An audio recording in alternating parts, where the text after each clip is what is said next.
Assalamu alaikum and hello everybody. I hope you're all doing really well. So it's that time of year for Ramadan meal prep.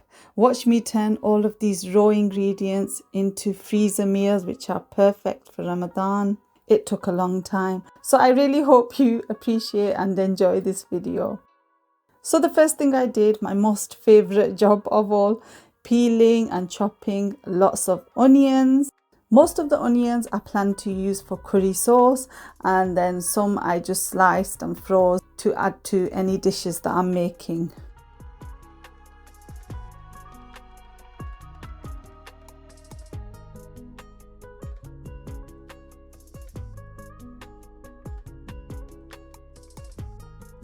I know you enjoy my squinting as I cut them onions. So once I'd cut the onions in half, I sliced them in the chopper.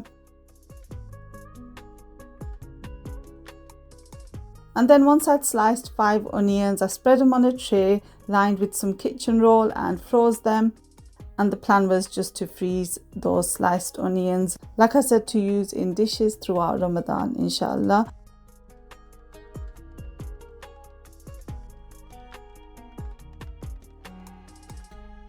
And then for the rest of the onions, I just sliced them again in the chopper.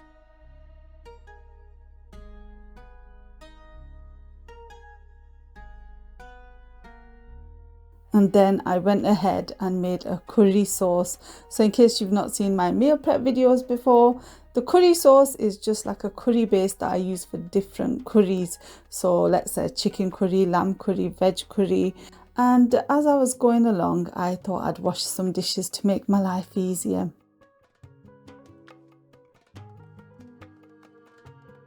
So I've got loads of onions in the pan and some sunflower oil, and just cook it on a low to medium heat while the onions soften and reduce and release their waters. Next, I washed and sliced some tomatoes.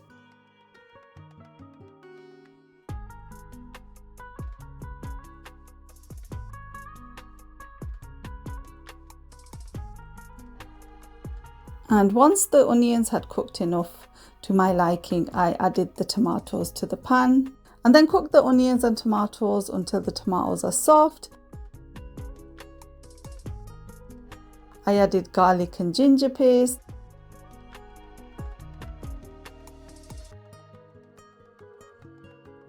And then salt and lots of spices, and just give that a good old stir.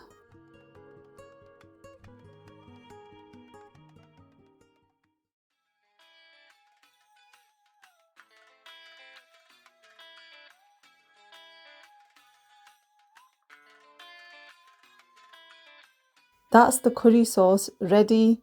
I turned the heat off and then I allowed it to cool, and then I was just labeling some freezer bags.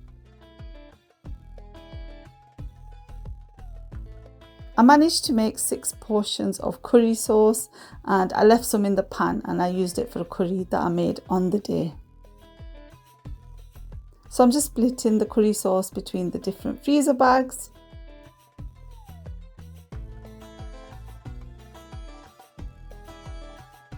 And then spreading the sauce to make it easier to store the bags in the freezer.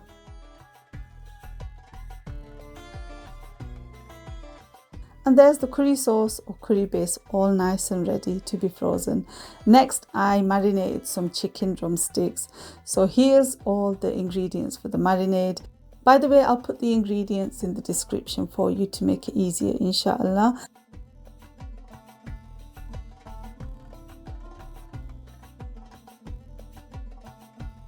So I'm putting some slits in the drumsticks.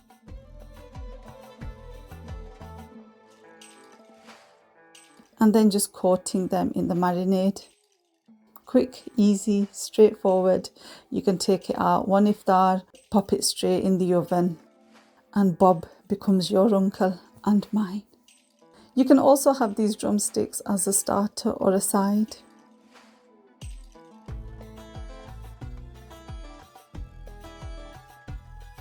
So this was actually the following morning. It took a couple of days, my Ramadan meal prep, by the way. It's a lot of meals and it's wonderful to get it all over with, but it definitely was a lot of effort. So I was making some samosas. I've got some potatoes which I'm cutting in the veg chopper. I've added the potatoes with some salt and water to a pan, bring that to the boil and allow to cook for about 4 or 5 minutes, and just check if the potatoes are soft enough using a fork. While the potatoes were cooking, I diced some onions and cooked them in a pan.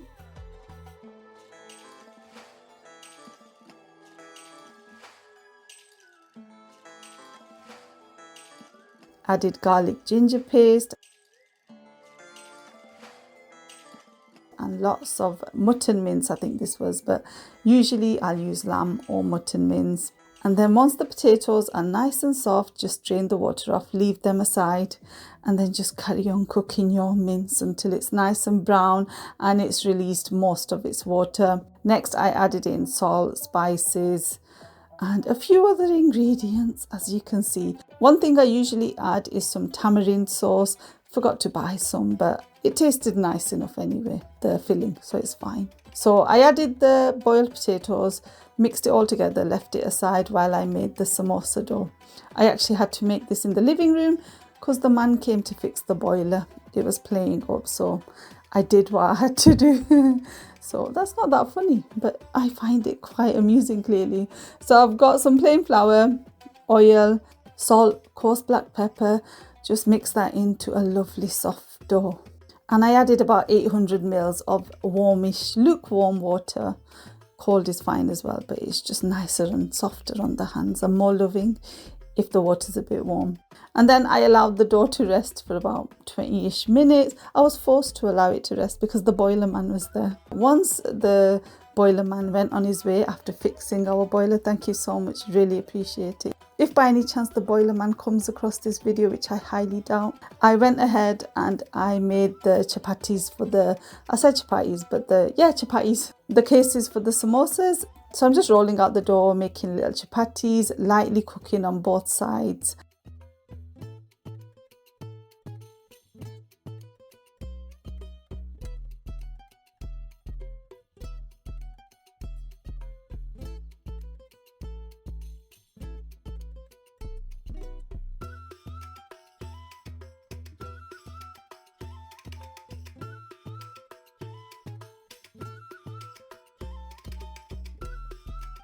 Then I made a paste to stick the samosa cases together.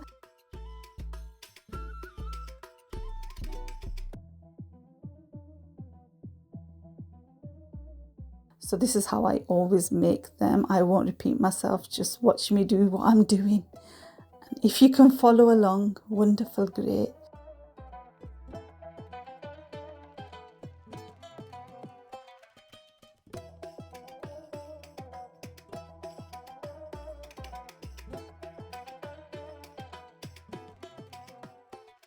The key thing that I mention every time I make these videos is to make sure that the chapatis or the samosa cases are still warm, because when you fold them, if they're not warm, they'll be a bit harder to maneuver. Because if you see, when I put the paste on, you have to kind of stick it and press it together. And if it's a little bit warm, then it sticks together much better. So you can do it in batches. I had loads of samosas to make, so I did it in like batches of 10. I'd roll out the dough, make the samosa cases on the tawa or the pan, and then shape them and everything, close them up, and then do like another 10. It's up to you how you want to do it.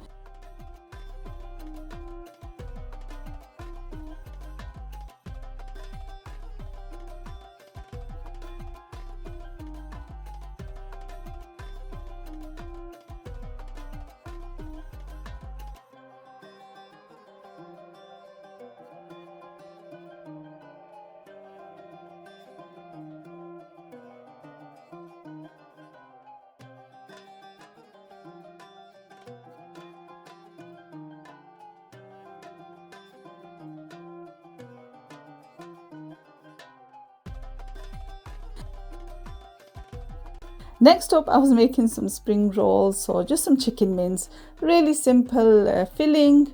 The main thing is you're having the item, like the kids get excited to have spring rolls. They're not too fussed about what's inside, unless it's just veg, then they might question it a little bit. But yeah, I've got some chicken mince, added a couple of spices,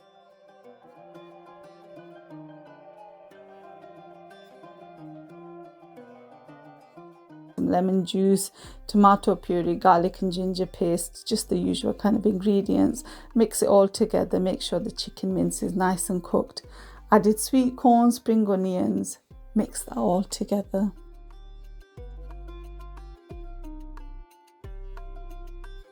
And that's ready and raring to go. So I've got some spring roll pastry sheets. I actually had about 60 in total, and the mixture I made was enough for all of them.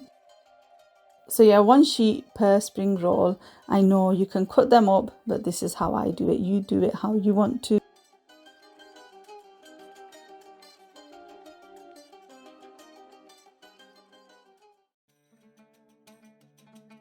There are all my spring rolls, nice and ready to be frozen. The next thing I was making, I think, was some kebabs. Got lots of onions, tomatoes, garlic, green chilies, all processed in the little chopper. And then I've added some spices and salt, the processed ingredients, and eggs, gram flour, lemon juice, and minced meat. Can't forget the minced meat, and some chopped coriander. Mix it all together by hand is best. It mixes together really well by hand, but if you don't want to get your hands dirty, use a spoon, it's fine. But you could easily process it as well. So the way I make my kebabs, I've made them like this for ages now, and it's just the quickest method. You do it how you like, my love.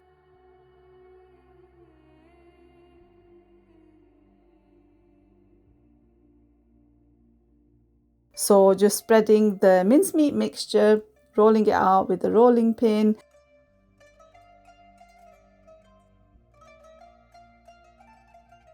Take the top layer of grease-proof paper off, and then shape the kebabs using a cookie cutter or some kind of round shape.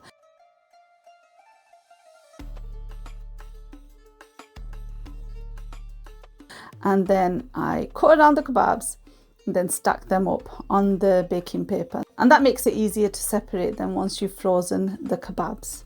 Cut them much neater than I do. My cutting is really messy, but it's what's inside the kebabs that matters.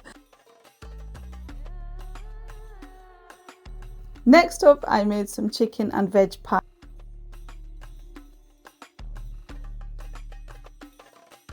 I've got some chicken breast pieces, so I've cooked the chicken, added some frozen mixed veg, and once that's no longer frozen, I added a couple of other ingredients. I had some lamb stock left over from when I made some lamb, so I just added that in, but any kind of stock should be fine.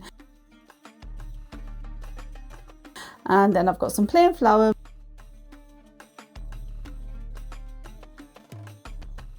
milk, just to thicken up everything. Bring it to the boil and let it bubble away, and then I just split it between 2 foil trays.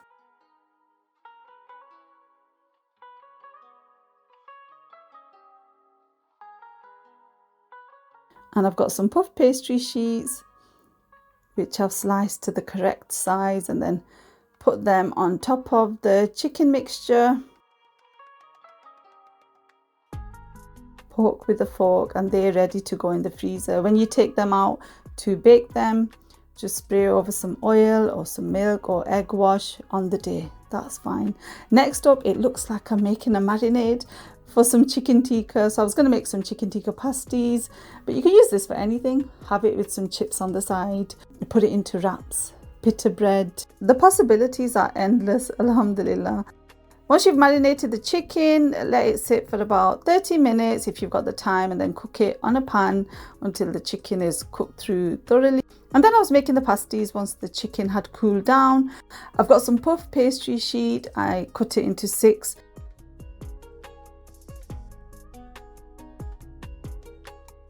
And then made triangles, pressed them down with the fork.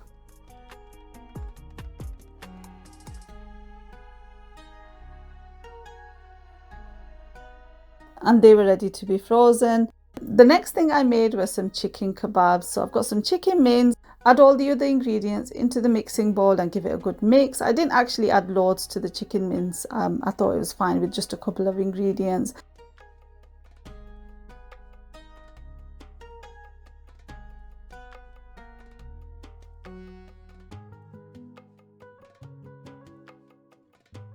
And then I had these barbecue sticks, so I just shaped the kebabs around the barbecue sticks.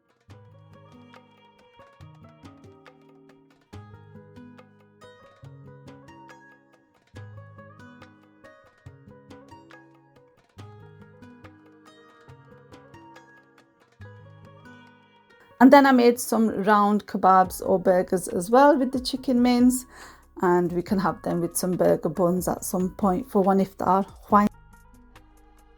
I had a couple of fresh ingredients, had some courgettes, some aubergines, so I thought I'd slice them up, put them in the freezer in separate freezer bags, and then one night for iftar, if I want to make like a veg curry, or for example if I want to make chicken and like courgette curry, something like that, or another pie, then I've got those ingredients ready to go.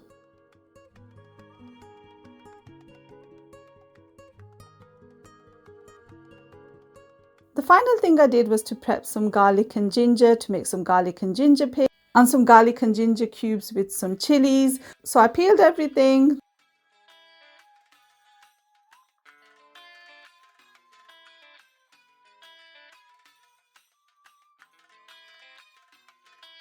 Chopped it in the chopper. Whizzed it all together.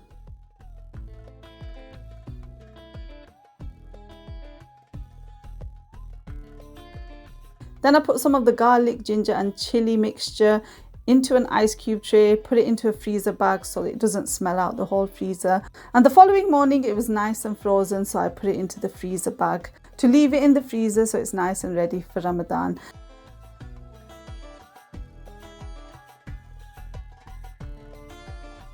And there is all the food that I prepared for Ramadan. Inshallah, we all have a wonderful, blessed Ramadan. Jazakallah, thank you so much for watching. If you enjoyed this video and it gave you some ideas, don't forget a little thumbs up.